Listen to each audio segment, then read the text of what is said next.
One. तो आज हम लोग डिस्कशन करेंगे द लास्ट लेसन का पार्ट नंबर 2। पहले चैप्टर में हम लोगों ने थोड़ा सा डिस्कस करा था कि जो बच्चा है वो क्लास में आ जाता है और यहाँ से सीन बदल जाता है, क्योंकि जब वो देखता है कि सब लोग जो है बहुत ज़्यादा सॉलेम बैठे हुए हैं, गंभीर बैठे हुए हैं, और जो मिस्टर हैमेल होते हैं वो ज़्यादा गुस्से में नहीं लग रहे हैं, ठीक है, बट उनके हाथ में एक रूलर है, ठीक है। तो यहाँ से हम लोग अपनी स्टोरी स्टार्ट करने वाले हैं, ठीक है।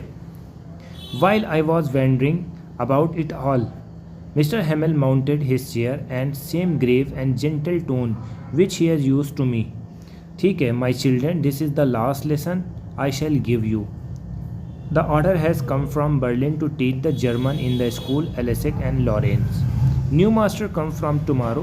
This is your last French lesson. I want to be very attentive.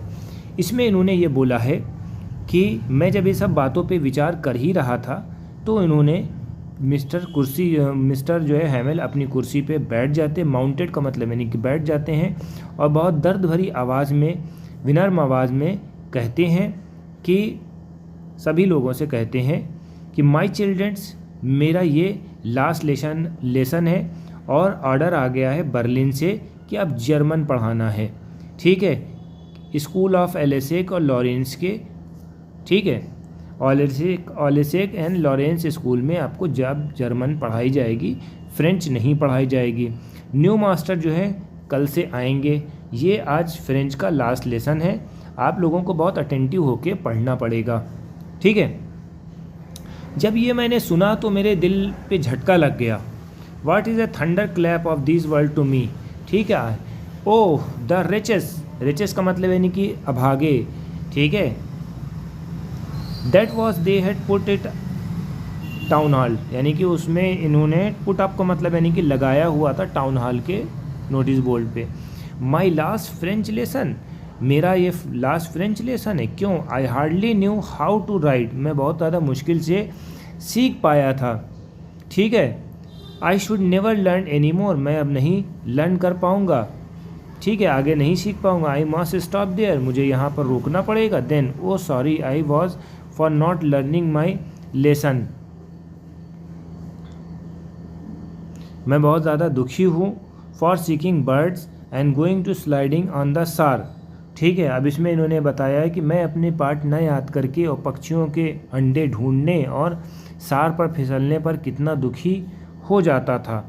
My book that has seems to be nonsense a while ago, यानी कि जो मेरी बुकें थीं उस टाइम मुझे कितना अजीब लग रहा था, ठीक है, जब पहले मैं घूमता था। So heavy to carry my grammar and my history send were old friend now, अभी ये सब मेरे ओल्ड फ्रेंड बन गए हैं, ठीक है।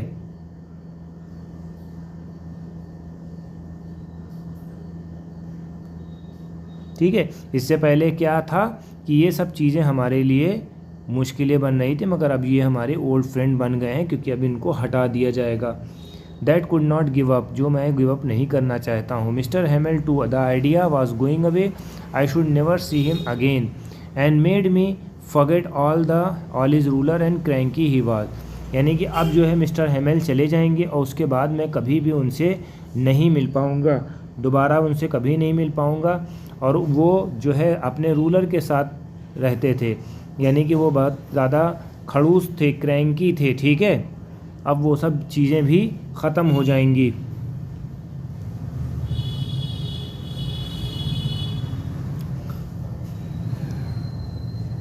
Poor man, it was the honour of the last lesson, ठीक है। Poor man, it was the honor of the last lesson that he had put on the fine Sunday clothes, and now I understand why the old man of the village were sitting there in the back of the room. It was because they are very sorry too that they had not gone to school more. It was their way of the thanking our master to 40-year faithful service. अब जो बच्चे यहाँ पर आए हैं, लोग आए हैं गांव देहात से, उनको ट्रिब्यूट देने आए हैं। ये जो है अंतिम पार्ट है इसका, और वो इसी वजह से रविवार को जो संडे में कपड़े अच्छे पहने जाते थे घूमने टहलने के लिए, अब मैं समझ में आ गया कि जो लोग थे, आई अंडरस्टैंड कि जो यहाँ पर बुज़ुर्ग लोग आए थे तो वो सब ट्रिब्यूट देने के लिए आए थे, ठीक है, इसी वजह से वो लोग पीछे बैठे हुए थे, इसीलिए उन्हें दुख था कि अब वो ज़्यादा स्कूल नहीं गए। हमारे जो अध्यापक हैं उन्होंने 40 साल जो है वो दिया है, ठीक है, इस स्कूल में, अब उनको यहाँ पर ट्रिब्यूट देना होगा। ये एक अलग तरीका है इसका, ठीक है। अब ये यहाँ पर नहीं आ पाएंगे, ठीक है। While I was thinking all of this, मैं जब ये सब चीज़ सोच रहा था, I heard my name called, it was to turn to recite। जब मैं ये सब सोच रहा था तो मेरी नाम आया, मैंने नाम सुना, और it was turn to recite। recite का मतलब है नहीं दोहराना। That would not be give to be able to say that dreadful rule for the participle all through, ठीक है।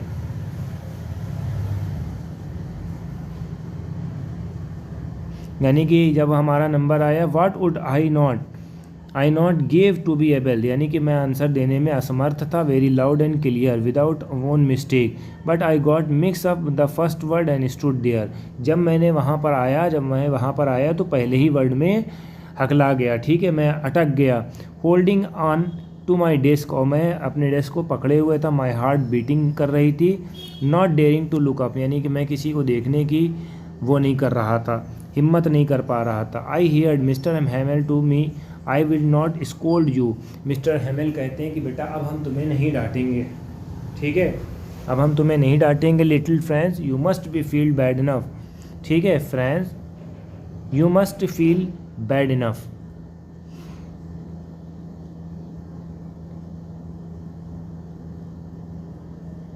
ठीक है, तुम बहुत ज़्यादा बुरा महसूस कर रहे होगे। प्रतिदिन हमने स्वयं से कहा, अरे मेरे पास काफ़ी समय है, मैं इसे कल सीख लूँगा, और अब तुम देख रहे हो कि हम कहाँ गए। See how it is every day we have said our self, हम अपने लोगों से बोलते हैं। अब ये टीचर कहता है कि हम लोग खुद से बोलते हैं कि भाई I have plenty of the time, मेरे पास बहुत ज़्यादा टाइम है, मैं इसको कल के लिए छोड़ देता हूँ। Now you are where we have come out, ये हम लोग कहाँ पर आ गए हैं। That is a great trouble with the Alsace, ये एलेसेक के लिए ग्रेट ट्रबल है। She put off the learning till tomorrow, अब यहाँ पर ये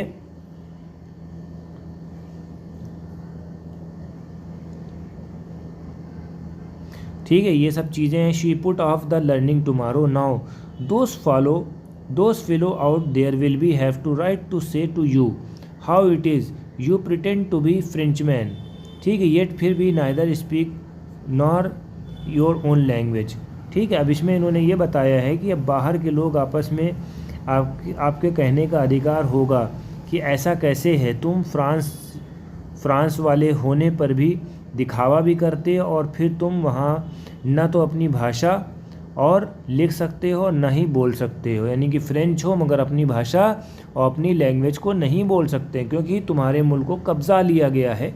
ये ऐसे समझने की बात है, ठीक है।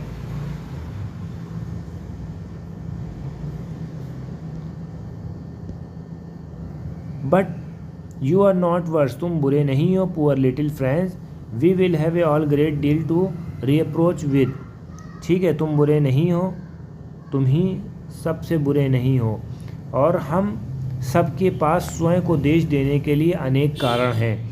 यानी कि we have all a great deal to reproach का मतलब यानी कि अपने आप को बुरा कहना, रिप्रोच अवर सेल्फ, ठीक है। तो ये पॉइंट आपको याद रखना है। Your parent not anxious about enough to have your learn, they prefer to put your work on the farm or mill so as to have a little more money, and I have been blamed also. Have I not often sent you the water to my flower and instead of learning your lesson। अब इसमें इन्होंने बताया है कि जो माँ बाप काम करवाते हैं इसके बारे में, तुम्हारे माता पिता तुम्हें शिक्षा दिलाने के लिए उत्सुक नहीं थे, वो तुम्हें किसी फार्म में काम कराने के लिए लगाना चाहते थे ताकि थोड़ा से पैसा मिल जाए, ठीक है। So as to have a little money and I, मैं भी, क्या मैंने तुम्हें पाठ सिखाने के बजाय अक्सर फूलों को पानी देने में के लिए नहीं भेजा, ठीक है, मैंने भी तो तुम्हें फूलों को पानी देने के लिए नहीं भेजा, ठीक है। तो ये चीज़ इन्होंने बताया है। और जब मैं मछली पकड़ने जाना चाहता था तो क्या मैंने तुम्हें छुट्टी नहीं दी। And when I wanted to getting fishing and did not just give the holiday, क्या मैंने तुम्हें छुट्टी नहीं दी? तो इन्हें अब खुद के ऊपर भी अफसोस हो रहा है और फ्रेंड्स के ऊपर भी अफसोस हो रहा है। ठीक है, तो यहाँ पर हम अपना चैप्टर वाइंड अप कर देते हैं। ठीक है, तो हमारी वीडियो कैसी लगी, इसको ज़्यादा लेंदी और बनाएंगे ताकि हम ज़्यादा से ज़्यादा हम आपको अच्छा कंटेंट दे सकें। Thank you.